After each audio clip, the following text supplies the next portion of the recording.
شروع اللہ کے بابرکت نام سے جو بڑا مہربان نہایت رحم والا ہے۔ ایک لڑکی کی شادی ہوئی۔ شادی کی پہلی رات دلہا کھانے کا بڑا سا تھال لیے کمرے میں داخل ہوا۔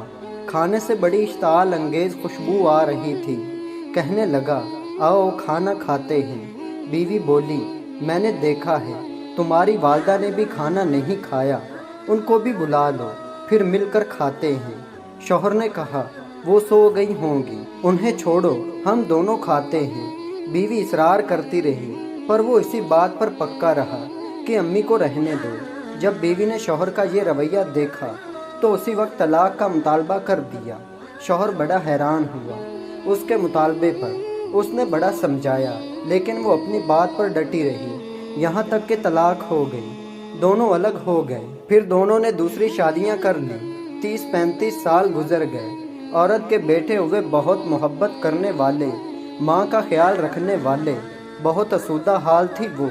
اس نے ارادہ کیا کہ حج کرنا چاہیے۔ سفر کے دوران اس کے بیٹے اس سے کسی ملکہ کی طرح پیش آ رہے تھے، پاؤں زمین پر لگنے نہ دیتے تھے۔ صحرائی سفر تھا۔ راستے میں ایک آدمی پر نظر پڑی جو بہت بری حالت میں بھوکا پیاسا، بال کھچڑی، کپڑے پرانے۔ اس عورت نے بیٹوں سے کہا جاؤ دیکھو کون مسافر ہے، اسے اٹھاؤ، ہاتھ منہ دھلا کر کھانا کھلاؤ، پانی پلاؤ۔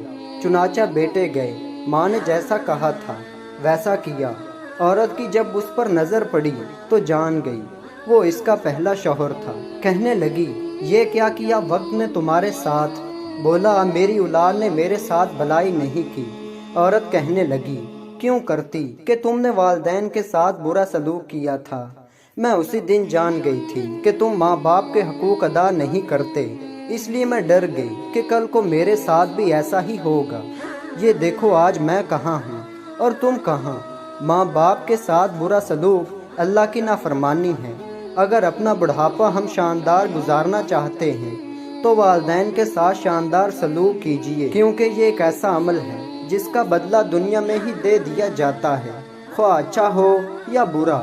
برائے مہربانی اپنے والدین کی خدمت کریں۔ تو دوستو اللہ تعالیٰ مجھے اور آپ کو عمل کرنے کی توفیق عطا فرمائے، آمین یا رب العالمین۔